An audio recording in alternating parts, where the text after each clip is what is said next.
UPSC test clear करने के लिए कितना संघर्ष आपको करना पड़ा? जी, संघर्ष तो ऐसा ज़्यादा तो नॉर्मल स्टोरी जो एक्सपीरियंस की होती है, पढ़ाई करना और एग्ज़ाम देना। मुश्किल थोड़ा ये था कि कई बार रिज़ल्ट नहीं निकला सही, कई बार फेल हुए। बाकी ऐसा ज़्यादा संघर्ष नहीं था, घर वालों का बहुत अच्छा सपोर्ट था और काफ़ी सही मोटिवेशन था, फ्रेंड सर्कल काफ़ी ठीक था। बाकी यही था कि थोड़ा टाइम लगा और लास्ट में हुआ और ये सब कुछ वर्थ इट था मेरे हिसाब से। आपका डिटेल जब आपकी लिस्ट में जब आपका नाम देखा, किसी ने फ़ोन किया आपको या खुद आपने ही अपना जो है एक नाम देखा था, कैसी खुशी उस समय महसूस हो रही थी? मैंने रिज़ल्ट तो खुद ही देखा था, मेरे दोस्तों ने भी देखा था सबने और फ़ोन भी किया था। और उस टाइम पे जो इमोशंस है या फिर उस जो महसूस फीलिंग्स थी उनको एक्चुअली में शब्दों में कहना बड़ा मुश्किल होगा। वो परिवार के साथ सबके साथ थे उस टाइम पे और सबने देखा था। तो सिंपल वर्ड्स में ये है कि बहुत अच्छी फीलिंग थी और उनको ये और ज़्यादा डिस्क्राइब करना मेरे हिसाब से बड़ा मुश्किल होगा। बाकी अल्लाह का शुक्र है, बहुत ही उस टाइम पे सब घर वाले सब कुछ थे। सबसे अच्छी बात ये थी कि सबके साथ मैंने रिजल्ट देखा था, पूरी फैमिली के साथ और सबके साथ वो मोमेंट शेयर किया, तो ये बहुत अच्छी बात है। अधिकतर मेवात के नौजवान नशा की तरफ जा रहे हैं या साइबर फ्रॉड की तरफ भी जा रहे हैं, उन लोगों के लिए खास आपकी तरफ से क्या संदेश होगा? मेरे हिसाब से जो बहुत सारी वजह है इसके पीछे ऐसा क्यों हो रहा है। सिंपल मैं उनके लिए एक बात कहना चाहूँगा कि जो डिस्ट्रैक्शंस है या फिर जिस रास्ते पे जा रहे हैं लोग, उनके अलावा ये एक अल्टरनेटिव है। उससे तुम्हें सम्मान मिलेगा, रिकॉग्निशन मिलेगी, सरकार से लेके समाज तक हर कोई तुम्हें पहचानेगा। और बस सिंपल रास्ता ये है कि तुम्हें मेहनत करनी है और सही डायरेक्शन में चलना है।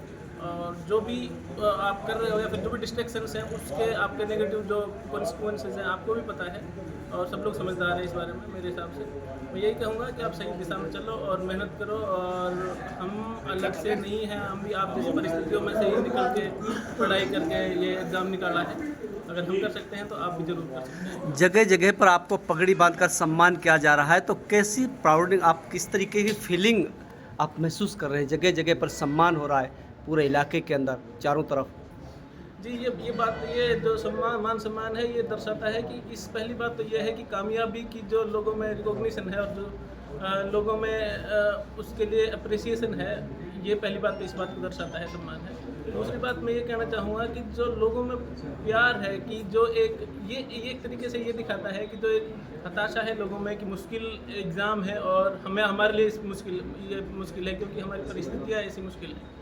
हमारे पास रिसोर्सेज का अभाव है, यहाँ पे मेवात में पढ़ाई के संसाधन नहीं हैं। उस परिप्रेक्ष्य में अगर देखें हम, जब ये अगर कोई ये एग्ज़ाम निकाल रहा है तो लोगों में एक बहुत ही इमोशंस जगते हैं लोगों में कि हाँ हम भी कर सकते हैं और संघर्ष के बाद निकाल रहे हैं, तो मेरे हिसाब से वो खुशी और दुगनी हो जाती है। और जो लोगों का रिएक्शन है या फिर जो सम्मान हो रहा है जगह जगह, वो इसी का ही रिफ्लेक्शन है। जब आप कुर्सी पर बैठ जाएंगे, जब आपको स्टेशन मिल जाएगा, सबसे पहली प्राथमिकता क्या होगी आपकी?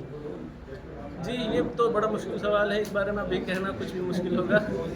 और इंशाल्लाह मैं यही दुआ करता हूँ अल्लाह से कि जो भी जिम्मेदारी मुझे मिले और जैसे भी हाल में रहूँ, मैं ईमानदारी से पूरा अपना काम कर सकूँ। जो भी मेरी कैपेबिलिटीज़ हैं उनमें बेहतरीन से सबसे बेहतर अपने पोजीशन पर रह के लोगों का भला करूँ। मेवात का सबसे बड़ा संगठन मेवात विकास संगठन है, जो झोपड़ी क्लब के नाम से मशहूर है। उन्होंने 15 मिनट में ये पूरा सिस्टम, जो इलाके की जो क्रीम थी, सारे को आपके सम्मान में लाके खड़ा कर दिया है, तो इनके लिए क्या कहोगे?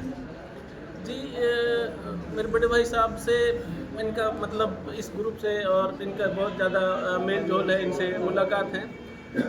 मैं सबके नाम तो नहीं जानता लेकिन सबसे मेरा पहले मिला हुआ हूँ और हर बार जब भी मैं यहाँ पे आता था फिरोजपुर, तो हर बार इनका पूछते थे कि कैसा हुआ, कैसा नहीं हुआ, क्या चल रहा है, क्या स्थिति है। तो बहरहाल मैं ये कहना चाहूँगा, एक इमोशनल लेवल पे जो सपोर्ट था कि हाँ भाई हमेशा पूछना, गाइड मोटिवेट करना कि भाई ज़रूर होगा, तो हमेशा इनका साथ था मेरे लिए। और जब मैंने रिज़ल्ट आया उस दिन भाई साहब भी यहाँ पे थे, तो उन्होंने बताया कि वो कैसे इनका एक सबके रिएक्शन थे। तो मेरे हिसाब से ये इनका बहुत ही इम्पोर्टेंट रोल था। और दूसरी बात यह है कि जो समाज के लेवल पे इनका सोच विचार है या फिर जो इनका विज़न है, मेरे हिसाब से वो बहुत सही डायरेक्शन में है और टाइम के साथ साथ वो सब चीज़ें इम्प्लीमेंट। सबका बहुत बड़ा योगदान है, मेरे परिवार में, मेरे माँ बाप का और मेरे भाइयों का।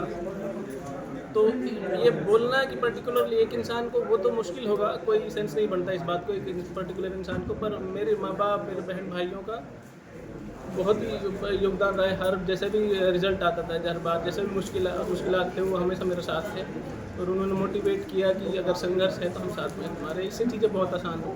Thank you sir.